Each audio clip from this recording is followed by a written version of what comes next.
Good evening, everyone. Welcome to a very special edition of Wrestling with the Future. I'm your host, Icamino Angelo, joined by the Killer. Killer Jim Kilroy, the Rowdy one. Rowdy, how the hell are you, brother? I'm doing good, man. How you doing? Let me tell you something. I've said it before. I'm going to say it again. If I was any better, there'd be two of me. It almost should be a crime how good I feel. Good Lord, if there was two of you, we'd be in trouble. You in trouble anyway, brother. I got news. Well, I'm going to bring our guest in. We got a hell of a guest tonight. This guy, talk about legendary status. This man is, there are few people in wrestling that no one can say a bad word about. Our guest tonight is one of those people. His name is Len Denton, but you know him lovingly and affectionately as the Grappler.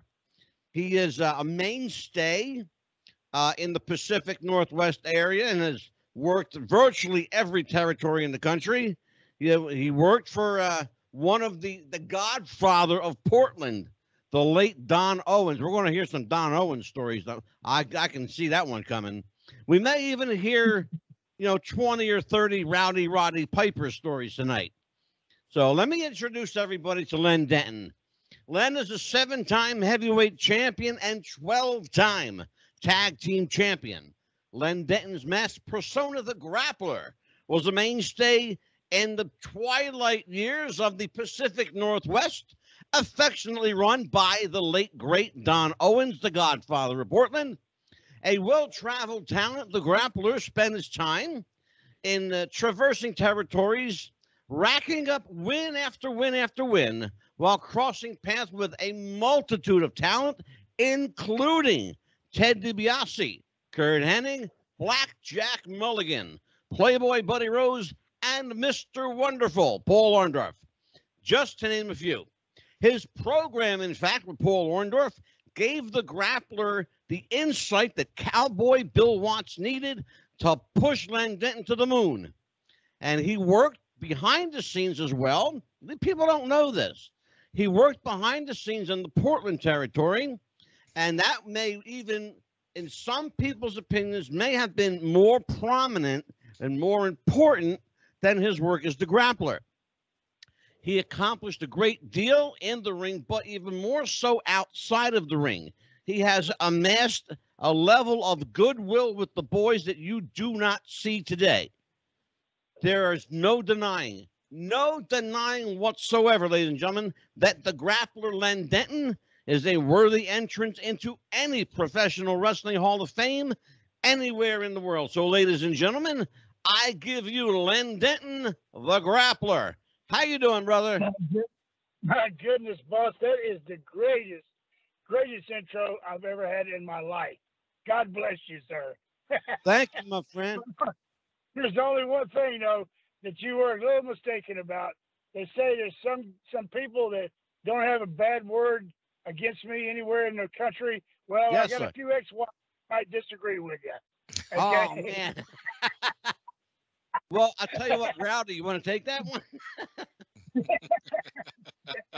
Timmy, take that one, brother. All right, so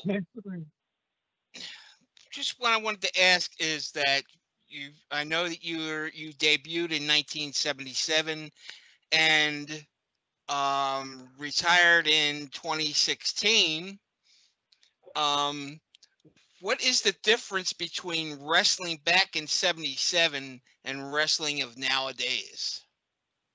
Well, I'll tell you, sir, honestly, the biggest difference in wrestling nowadays is that back in the day when we had to go out there and you had to put butts in the seats, and that's the way you got paid. It was different than making a living, getting TV revenue, and have a contract. You actually had to be good enough to make it to the main events and beat everybody out and get to the main event in order to get the main event paydays and afford a good living. And so that made a big difference because you had to be really talented and you had to really know what you're doing and have a lot of psychology out there in the ring and know what you're saying on TV.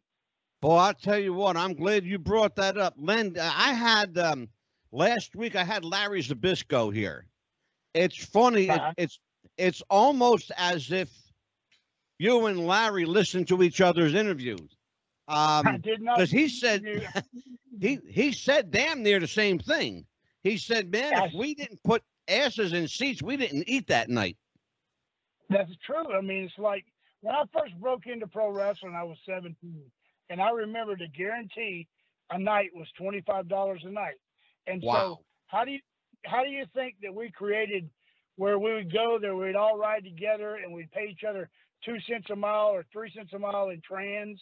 We'd take turns doing that, and then they had a thing where you'd go into the hotel, like we'd check in late, and then one guy would check in, the rest of us sneak around the other side, hide in the car, and we'd always get a hotel with 2 beds, 2 queen beds, and we'd throw the mattresses on the floor. Okay? I heard that. There'd be 4 I heard that. They call it heel in a room. They call it heel in a room, and then what we do, we flip a quarter, and if you lost the flip, you got the box springs. And the guy. Oh my God! So let me ask you, how many times did you lose that flip, brother? Believe me, some of those wrestlers are cheat you. You never know which one it's going to be. But they don't want to sleep with box springs, so they'll do anything in the world to beat you in that flip. But there's also another thing that was formed out of all that situation like that was when they celebrated at Cauliflower Alley. It's called a bologna blowout. We get a loaf of bread. Oh, yeah. That's all we get. Cheese. We'd make sandwiches. And many, many nights, we pulled up to a place and all of us sleep in the car until daylight. One guy checks in, that way we get the next night, that we get to sleep that day, then go work that town, right? That night, come back, we got the room another night. Basically, I'll tell you, I heard those stories. It's funny, Len, because you hear this kind of stuff and you think that people, if you didn't know the business, you would think that somebody was pulling your leg or pulling a rib on you. Right. Because it sounds like, people don't live like this. But then you don't know the world of professional wrestling, because this is absolutely true. I want to talk to you about something right off the top of the show. I want to get this right out of the way. You were a guy who created your gimmick. You worked on creating this persona called the Grappler, right? Right. And they say the best character is yourself cranked up to 11, right? Right. What do you think, Len, when you hear a reporter or a podcaster or a radio interviewer talking about wrestling writers? What goes through your mind when you hear about writers developing characters for wrestlers?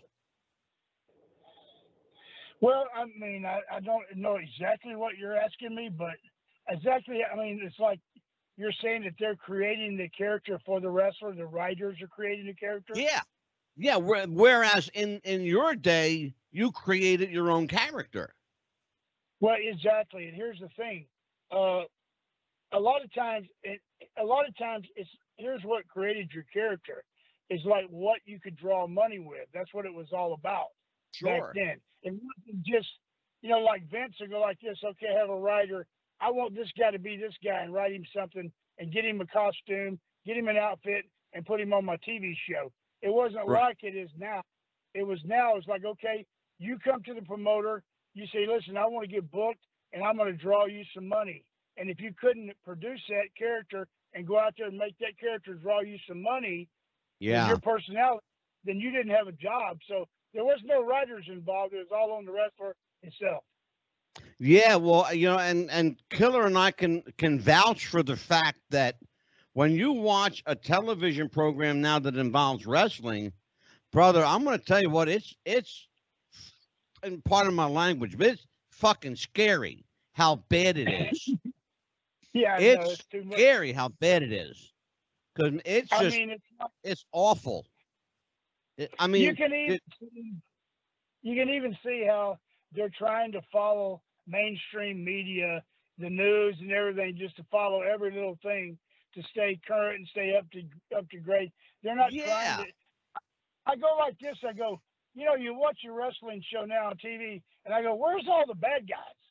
Where's the That's exactly what they said last week. Where are they? It's like they had Killer Cox, and they had all these mean looking guys that would scare you just by looking at them. And there ain't no more of them. All of them's got all of them's got to be a pro bodybuilder looking body, and then you do a flip off the top rope, and then somebody writes a script what they're supposed to say on TV, and none of it adds up. Len, do you remember Dewey Robertson? Oh, very well. Yeah, I wrestled Dewey many times. Yeah. Now, people who may be under the age of 60 may not know who the hell I'm talking about. But if I say to a wrestling fan, the missing link, you know who the hell I'm talking about. That was Dewey Robertson. Right. Absolutely. That's proof right there. That's proof right there. All of a sudden he found a character. Because when he was Dewey Robertson, he wasn't drawing 2 cents in Chinese money. That's why I brought his name up. That's exactly why I brought his name up to you. Exactly. Then they made him a missing link. All of a sudden he started drawing money. Well, let me ask you about that. You know, you and I have a mutual friend, a very dear mutual friend in common, Eddie Mansfield. Mm-hmm. Yes, we do. Yep. The Continental Lover. And and Eddie and I talked about this at some length. And in fact, your name came up. He says sometimes you have to have a couple failures to find out who you are. And that's when you start knowing who your personality is, confident in your ability, and then drawing money.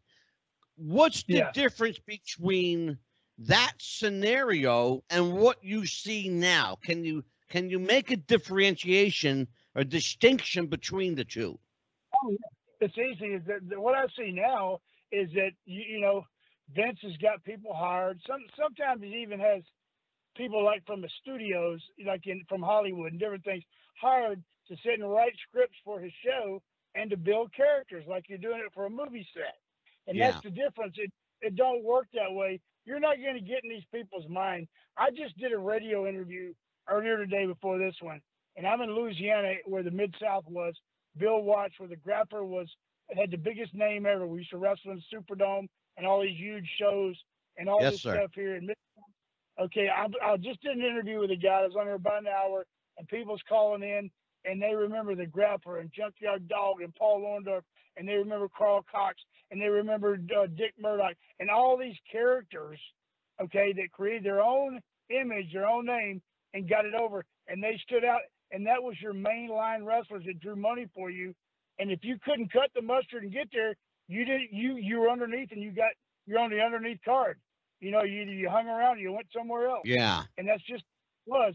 Nowadays, if it's like they just hire a guy like you hire an actor and go, okay, I'm gonna hire this guy and I want him to be this, I want him to portray this this character right now. No matter if he can do it good or not, they just put him in the part, and after the part starts to die down, they move to something else. It ain't like professional wrestling used to be. It's not the characters and it's not the following like these people in Louisiana. That's what I'm getting to. Yeah. It's like they remember all this. When I was a little kid, my grandpa used to watch TV. He was Mid-South, and I remember you, Grappler. I remember this. I remember that. They remember all that from way back. That's why they call us legends now, because there's no legends being built. There's no legends being built anymore. Well, I'll tell you what. Right now, as you're telling that story, the people at home are watching you and Bruiser Brody go at it. Yeah. I got to tell you something about this. Bruiser's wife, Barbara, is a very dear friend of mine. And Barb's been on the show a couple of times with us already.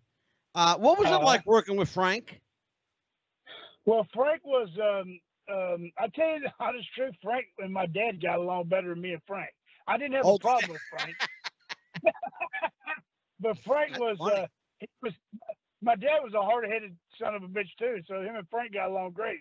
but he was a type guy that if you didn't go out there and you didn't go all out and you didn't try to have a good match, if you backed down from him, then you got your ass kicked. It's funny now that you and Frank are going toe to toe. In just a second, it's funny because in just a second, the people at home are going to see, in fact, they're watching it right now. The Grappler and Junkyard Dog are wrestling each other in Portland. What was it like working the dog for Don Owens? Well, I don't remember wrestling him in Portland, Oregon. That must have been somewhere in Louisiana. Oh, okay. I'm sorry. It's the caption that I have is Portland, but yeah, it could be wrong. It could be wrong. Yeah. I wrestled a lot in Louisiana, but in Portland, I never seen the dog up there. Okay. Well, I got to tell you, Junkyard Dog and the Killer can tell you, Junkyard Dog was a good friend of ours.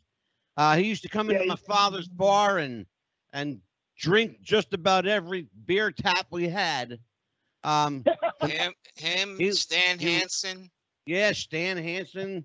Yeah, Hansen and the dog, brother, when they were around, you better order extra beer.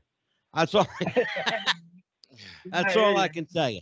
Well, I'm watching right now the people at home, Len. We're watching you and the son of Iron Mike DiBiase, a young Mr. Ted DiBiase, are working each other. Talk to me about Teddy. Teddy was excellent. He was a professional, and he was an excellent worker. I got along with. I still do. I get along with Teddy, and I always have. Matter of fact, I'll tell you a story. When I first started, it was in Amarillo, and I was only 17 years old when I went out there, and I only weighed like 187 pounds. And I got fired.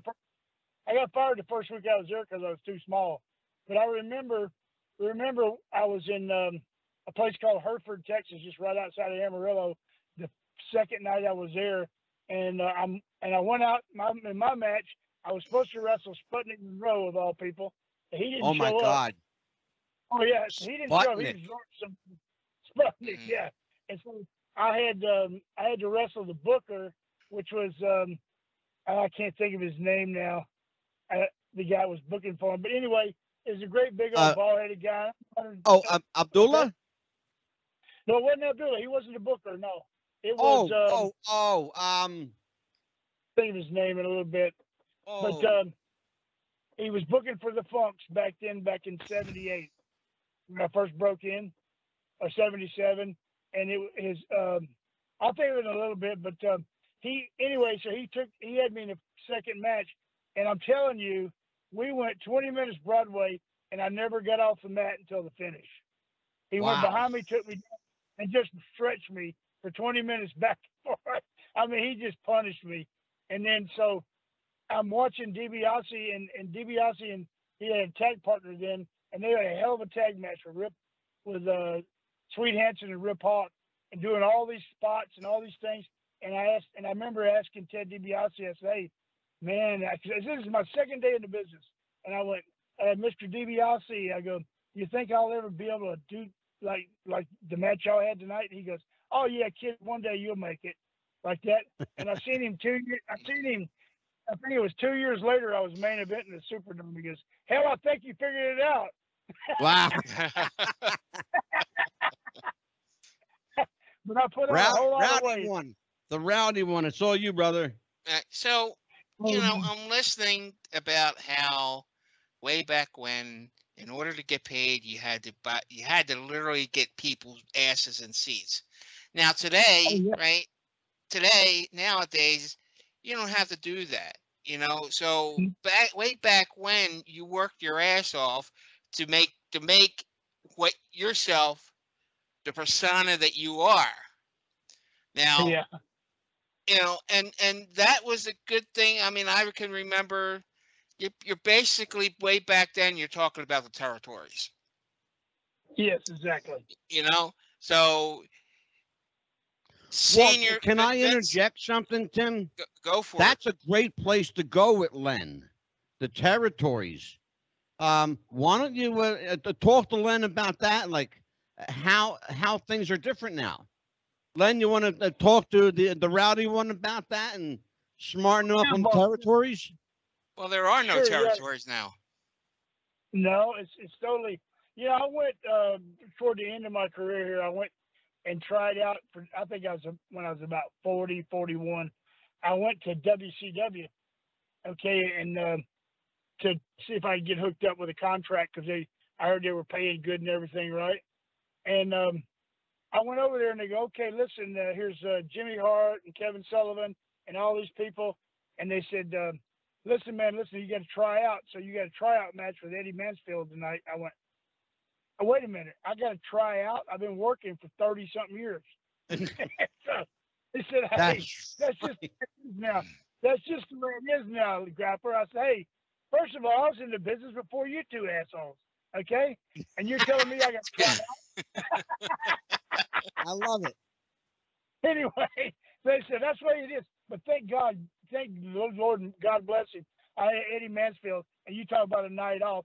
So we had a hell of a match on TV, and then they came over and Bischoff and them offered me a contract, but I don't know what happened. Some wires got crossed. It never did work out.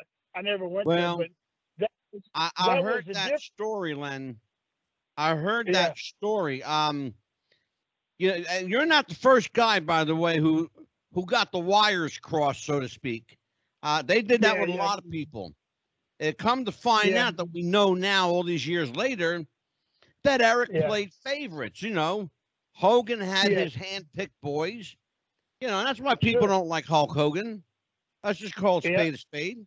And Eric Bischoff is a piece of shit. And I called him out on the show before, and I'll call him out again. He's a piece of shit. Eric, you're a piece of shit. Definitely, he is. And I'll even go with that. Eric, you're a piece of shit. Absolutely. So, Len, let's talk about this. You're a guy who worked virtually every territory at the time.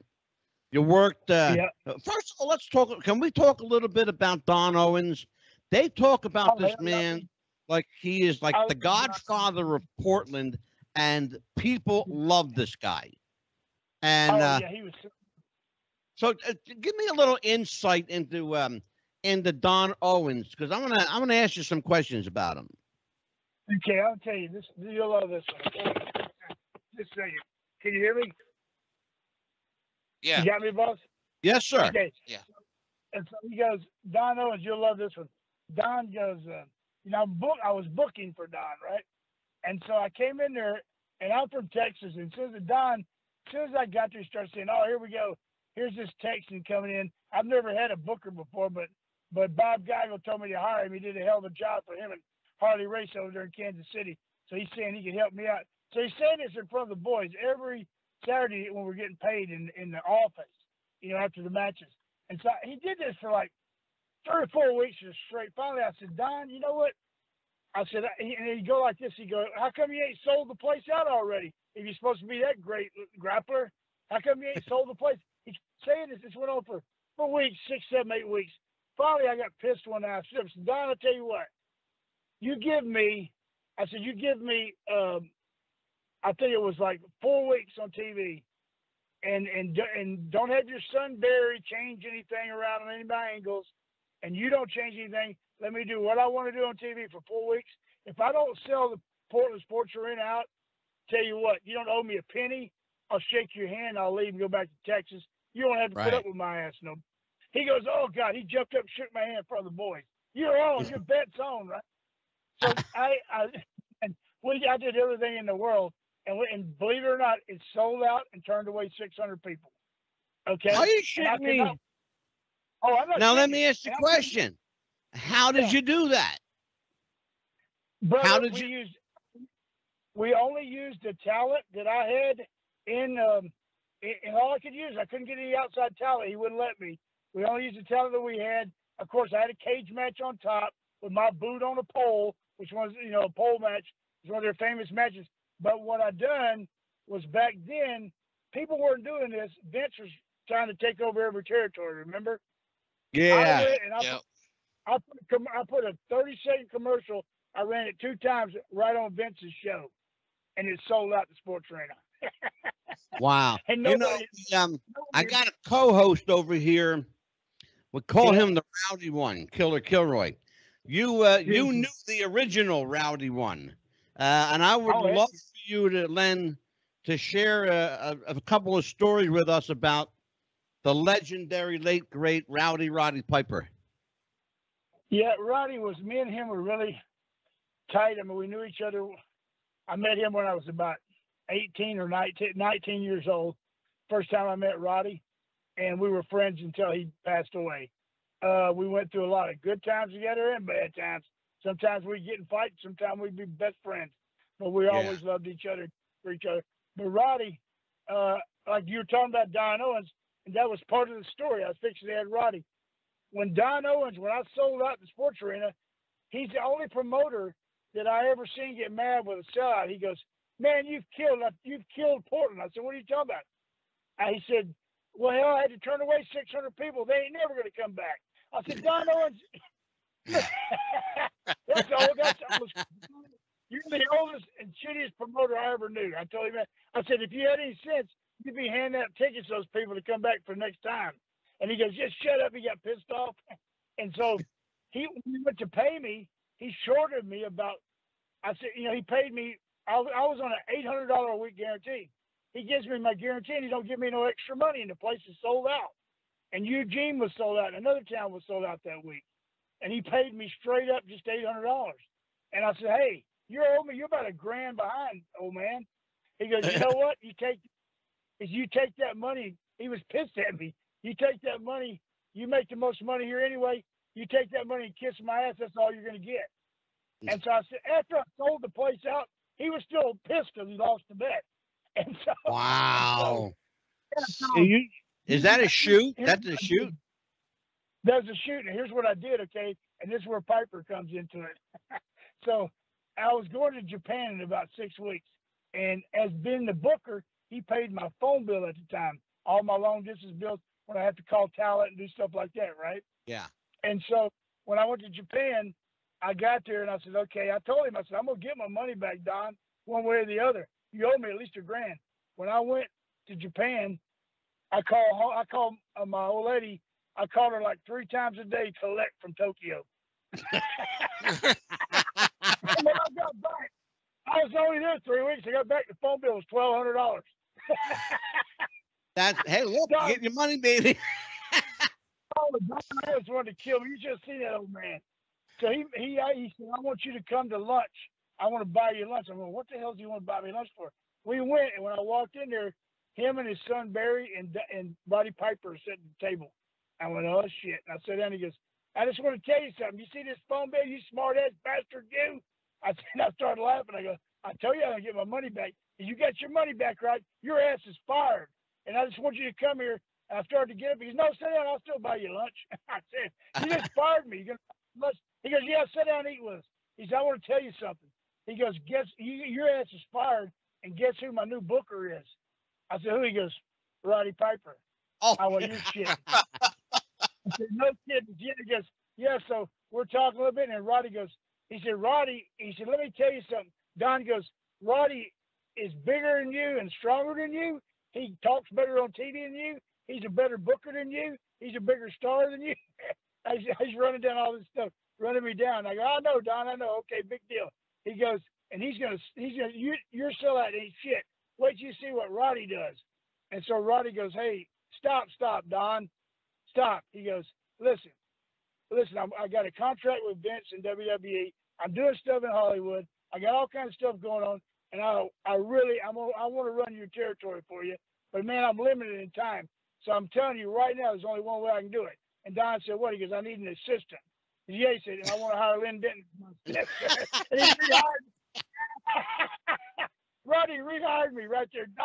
Don's smoke was coming out of Don's ears. He goes, "You son of a bitch, I'm going to get you one day." And me and Roddy ran the territory together for about another year after that. That's funny. Len, before we went on the air, the Rowdy one and I were talking about Piper, and we had a little discussion. Maybe Tim, you might want to talk to Len about this. Why was Roddy Piper so misunderstood? Go ahead, Tim.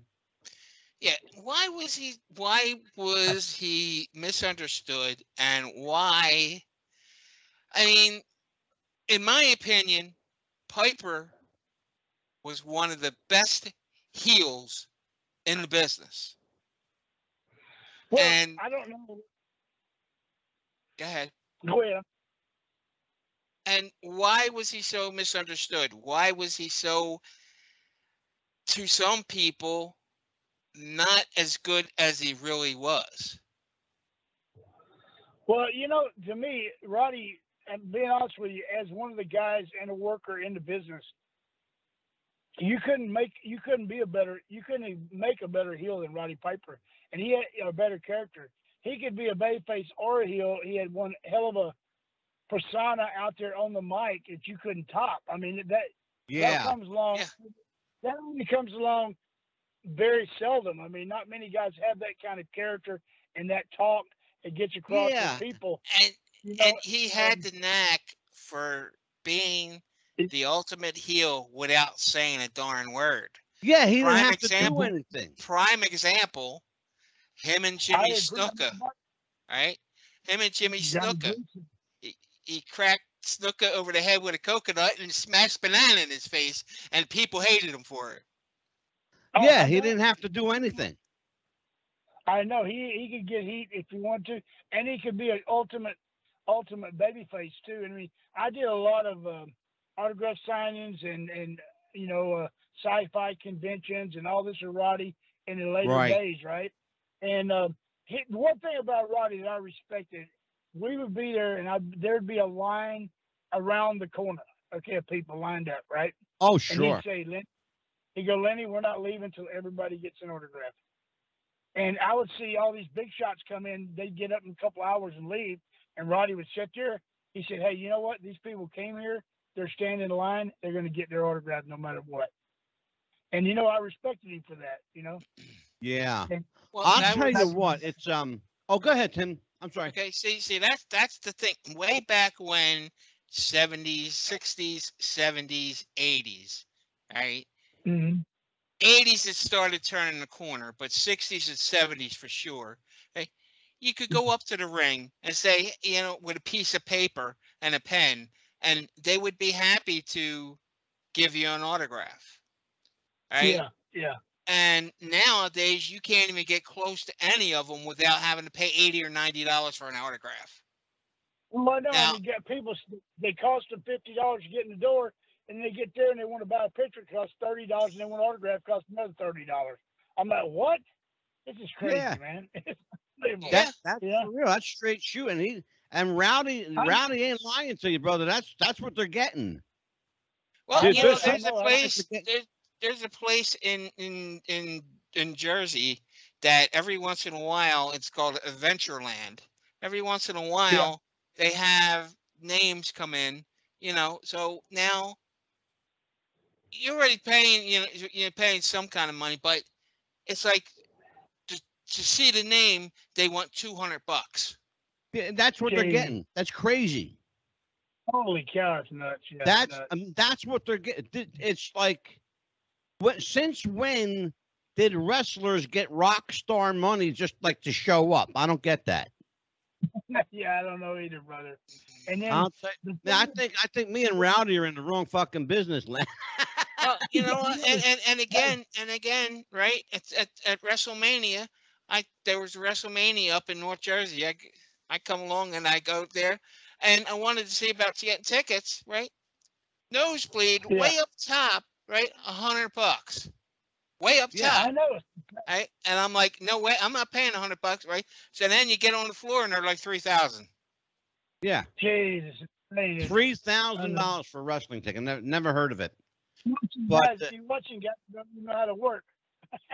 Well, yeah, man. I'm gonna tell you what. Well, see, here's the thing, and I think Rowdy brings up a good point.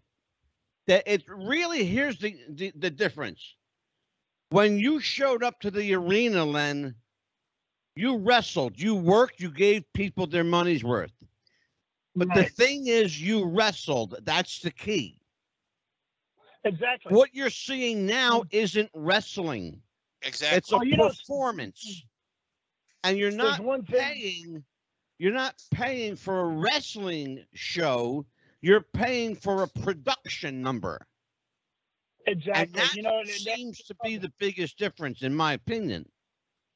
You're right. You're correct. We're talking about that on the radio today when I was on the radio and with some other fans is I remember when I came here to work in the Mid-South for Bill Watts, when I got my first break as the grappler, right? And he said, hey, the reason I'm bringing you in is because at the top of the marquee, it says professional wrestling, and I need somebody that knows how to wrestle. That's what I sell on my cards. He said, Exactly. We have the free birds. We have the junkyard dog. We got the Carl Cox. We got some, and Brody and guys like that. We got some furniture movers. We work for them, you know, but we need wrestling on the card. That's what it says in the marquee. And then he always stayed with that. And he always had a real successful territory, you know? Yeah. And let's talk about it. I'm going to follow up on that. Your time with Bill Watts is well known. Bill liked you a lot. And that's pretty clear because he used you all the time. But let me ask you about that southern-based territory. You had, you know, Oklahoma, Louisiana, Texas was like, you know, there were like 7 territories just in Texas alone, including the Southwest territory of Joe Blanchard's group, which was, you know, pretty hot at the time. Did you ever work for Joe and maybe guys like Gino and Chris Adams and people like that? Yeah. Me and my partner, Tony Anthony, were Southwest Tag Team Champions for Joe Blanchard. And we worked with Tully. You just mentioned something, and I'm sorry to interrupt, and I'm going to let you continue, but you just mentioned something super important. I almost forgot. Tony Anthony. Let me ask you a question. Was there a time that Tony worked as grappler? Did he ever work as grappler? He was grappler number 2. Yeah, he was my tag partner. Okay. And we were having that argument. I said, man, I think there was 2 grapplers. I'll be honest with you. I know Len was the grappler. Yeah, me and Tony were tag team partners for like 2 or 3 years. Yeah, and you guys like won 12 championships together. Oh yeah, we were all over the place. We went, we went all over. So I interrupted you. You were talking about the Gino Hernandez, by the way, is what I'm talking about. Chris, gentleman Chris Adams. All those guys. I worked in World Class for the Von Erichs. I worked in Southwest for Blanchard, all over Texas, where I'm from in Texas. And so, but I worked with Gino and I worked with Tully Blanchard and all those guys down there, you know, you name them. Yeah. Worked a lot with them, you know. Well, can I ask you a question about that? And you can, if you want to answer it, that's great. And if you don't, I'll respect it. But what was the deal with the Von Erich boys? What was their malfunction? I mean, other than drugs, I don't know. You know. But here's what Rowdy and I heard, and I want you to correct it because you're a guy that should know. We heard that Fritz, their father, Fritz Von Erich, pushed them all to be wrestlers, and some of them didn't want to be wrestlers. Do you know anything about that, or does that sound like something that Fritz would do? No, I heard that's what he did. He pushed them all to be wrestlers. A lot of them didn't want to be, but I mean, they never confided in me with it. You know what I mean? I was just one of the guys. But that was the rumor. Everybody said that some of those guys don't want to be wrestlers. And like Mike Von Erich, he shouldn't even been in it. He wasn't even qualified to be boys. You know, and then there's so much stuff there. It was just, I don't know why. You know, like the guys, we all used to go out and party and have fun, but then we're sobered up enough to make the show the next night. Sure. Sometimes they wouldn't. Sometimes they would just, I guess, they didn't have those boundaries that we had to watch, and so they kind of let it get away with them a lot of times way too far. You know. Yeah. Now, what was the curse? I mean, they always say that family was cursed. What was the curse, or what? You know, that family. It's a damn shame about that family. Oh, I hear you. Yeah, that's unreal. Absolutely. I mean, I worked with every one of those guys, and every one of them I had good matches with. You know, but just I don't understand why they had everything they wanted in wrestling. If they would have just just, I don't know. They couldn't handle the pressure from somewhere.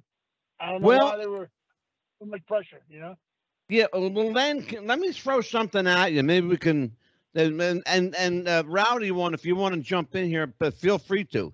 But kind of the feel that I got from talking to one of the Von Erich insiders is that they were great as long as they were in Texas. When they left Texas, they had a problem. Does that sound like what you've heard? I heard the same. I heard the same before. I heard the same kind of thing. They couldn't handle it out there on the road, But then you talk about Kerry Von Erich. Kerry Von Erich was in Texas when he killed himself. Yeah. Yeah. And so I don't know. I really don't know the story behind why they had so many problems. I just remember. I remember one time, okay, I was wrestling Mike Von Erich. I'm in the dressing room at Sports Arena in Dallas, right? And so Bronco Lubitsch, the referee, he had points in the office. He was one of the bosses. People didn't know Bronco Lubitsch, but he goes, "Lenny, come here. We got you working with Mike, and go over. Let's set something up." So I went over to sit and talk to Mike, and he's sitting on a wooden bench in the middle of the dressing room, right? And he's lacing his boots, and we're talking, and he's so messed up. He goes to pull a lace up like that, and he falls backwards off the bench on the floor. And I look at Bronco, and I go, "You got me working with him?" He goes, "Just do the job, okay?" And he got back up on the bench, started lacing his boots again, fell backwards off the bench again. Twice. Wow. And we're fixing to go on national TV in about 30 minutes, right? Oh, my God. I said, "Hey, Bronco, what do you want me to do?" He said, "I don't know, but cover it." I said, "Okay." So all I could do is when I got in the ring, I said, "Mike, get a headlock." He got a headlock. I said, "Don't let go of it. No matter what you do, don't let go." And I threw him off 2 or 3 times, and he hung on. I let him drag me, like he was hanging on the headlock. I backed him in the corner, stopped him, beat him up, and then we went home. That's all I could do. Yeah. I couldn't let him. He couldn't hardly stand up. So I went ahead. Luckily, he could do a small package enough to pin me. You know what I mean? And I got out I'll tell you what. As you're talking, the Rowdy one, he slipped me a note over here. He says, "Can I ask Len about the Dallas Sportatorium?" Well, go ahead, brother. Ask away. Yeah. Okay, what Dallas Sportatorium? Right? Did you sell that out? Did you? No, when I was in Dallas, when I was working for the Von Erichs, I was kind of in the middle of the card. I was a Texas champion. They weren't really giving me a push. They were going with the Freebirds and different stuff. And so I was basically there because I could get a good payday and be at home. And I was looking for a place to go out and work on top then. So I was there about a year, then I left. But I never did sell out anything there. I just was on the card basically. I was on the Reunion Arena, and they had a packed card, but I wasn't the main event. I got a question for you. Since Rowdy one brought up the Dallas Sportatorium, I got a question to follow up on that. They tell me that, and I don't know if this is true or if it's a rumor or, wrestling folklore, Len, but you're the guy who would know. They tell me that the ring at the Dallas Sportatorium was concreted in place. Is that true? That's what I heard. I don't know for sure, but that's what I heard. That's what they say. They also said that the Dallas Sportatorium smelled like popcorn and stale beer all the time. It did, yeah. And it sure did. And can you tell me, Len, if that was an all wooden structure? Because they tell me it was a completely all wooden structure. It was all wooden. I mean, wow. No bounce to it. How many people did they hold there, Len?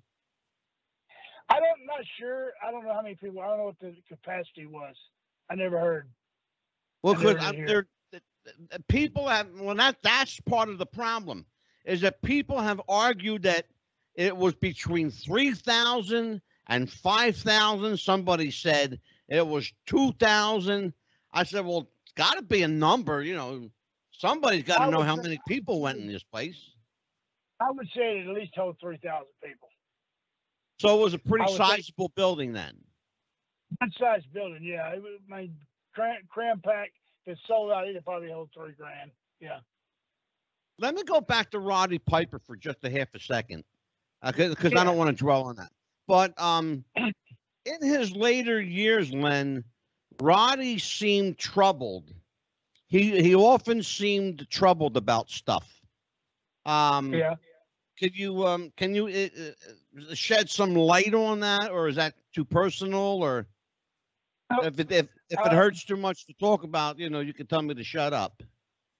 No, brother. I know, okay, in the latter years, it's kind of like I am now. You see that you can't do what you used to do, and you can't perform like you used to do. So you're limited on a lot of different things. And so that bothered him, I know, and then also it was his health. He was having problems with his knees, his hips real bad, He had and his cancer. shoulders. And then he got cancer, and then one thing after the other. So, just like anybody getting like my age right now, it just starts chewing away at you, because you look at it like, man, I remember I used to walk in here and I'd be happy. Now it's just, I'm just lucky to make it. You know what I mean? That's a good thing, because I was just thinking about this.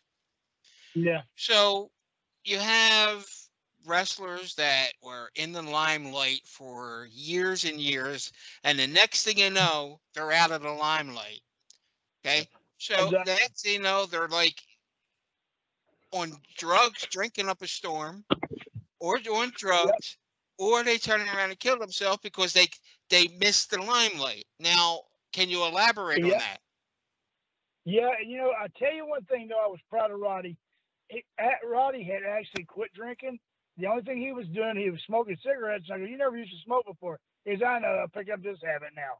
But he wasn't smoking. I mean, he wasn't drinking. He wasn't doing drugs anymore or anything like that. But I tell you what me and him were doing, and I'm still doing it. As a matter of fact, I'm fixing to have to go rehearse here pretty soon. They're waiting for me on the inside. But I'm doing a one-man show in Louisiana, a stand-up show, and telling the stories along the road and all that. Oh, and wonderful. I've opened up for Mick Foley a few times. Me and Jake's done it together. I've done it in Vegas. I got 4 shows here in Louisiana this weekend at this Rice Festival I'm doing. The Rice Festival is a big event they do once a year in Louisiana since the COVID. They're going to have about 100,000 people through here tomorrow, and it's just oh my God, good. Oh yeah, it's a big one.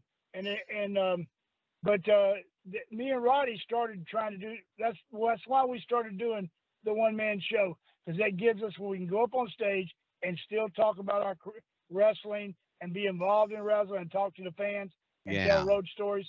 Keep us in the limelight, on the stage, and enjoying what we like to do. Well, you know what, Len? I'm glad you brought that up, Len, because one of the guys who did that early on in his career, or when his career, I should say, when his career in wrestling was over, was Johnny Valiant, Luscious Johnny Valiant. Yeah, I remember that. Yeah, remember he did stand-up comedy and did movies. He did a half a dozen movies and a bunch of television commercials, and rest in peace. The late Johnny Valiant was not with us anymore. But at least he didn't kill himself. He got hit by a car, but that was bad enough. Shocked the wrestling.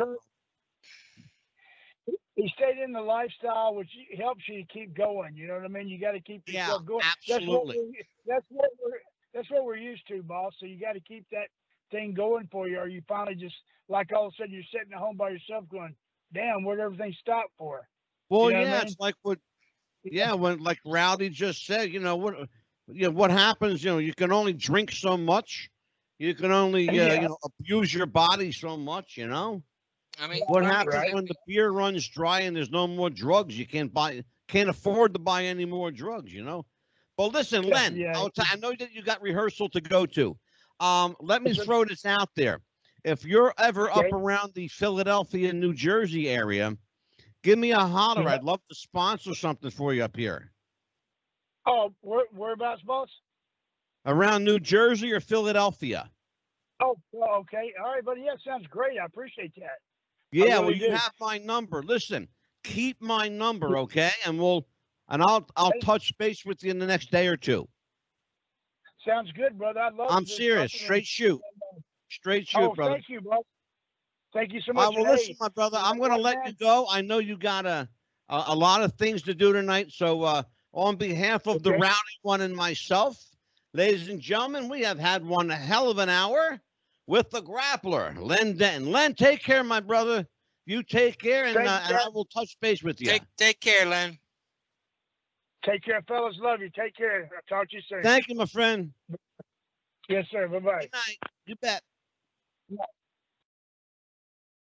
That was a fabulous conversation with Len Denton, the Grappler. Rowdy. Learned something. I got smartened up, brother. I got news for you. Oh, the old man got smartened up. Oh, well, you know, that's at least somebody smartened you up. I'm going to smack you. I should tell people I have known this guy. It's scary to say these words. 40 years, which is frightening, okay? That I've known you almost 40 years. And he tells the same jokes now he did 40 years ago. I haven't told a joke in a long time, Ange, and you know it. Well, you stole Len Galloway's act. May he rest in peace. Oh, God. So listen, what did you learn from the Grappler? Here's what I've learned, and then I'll throw it over to you, and I'll let you have the last word of the night. I have learned that the Grappler was far more important than people thought. That he worked a lot of territories and wrestled some pretty hefty big names, and that when push came to shove, the Grappler actually drew some money. So say you what to this, wise one? I think the same thing, Ange. I mean, you know, you think about the Grappler. Okay, he's a Grappler. All right, you think about wrestling. Okay, he was good at wrestling in the ring, but he's a booker. He's behind the scenes. He does everything behind the scenes. He's a booker. He's you know, so. And I think that's really important. That was a cat that I just yeah. I just see the cat run by. But I think that's a really important that you brought that up. He did a lot. He wasn't just a wrestler. He was a booker. He was a promoter. He helped other guys get over, you know? Yep. And that's the important thing. And I want young wrestlers today to listen to this, okay? Because I'm speaking directly to you guys. It's not, and I'm going to say this kindly, it's not about being famous. It's not about how many girls you can nail. It's not about how much money you could put in your pocket. It's about getting yourself over. And that means putting the business over. And that means putting over the guy you're working with if you have to. It doesn't mean you're going to win every match. Well, guess what? You're not supposed to win every match. It's wrestling. It's a show. Do people get hurt? Yeah, we get hurt all the time. But that's why you have to take care of the guy you're working with. If you don't count on him to have your back next time. Dig it? That's exactly right. I mean, you know, Ange, you hit the nail on the butt. You know, a lot of people nowadays that want to get into the business, right? They say to themselves, I'm going to be a professional wrestler. I'm going to be top notch. I'm going to go to the top. Right? And they get into an indie federation and think they're prima donnas when they're just starting out, right?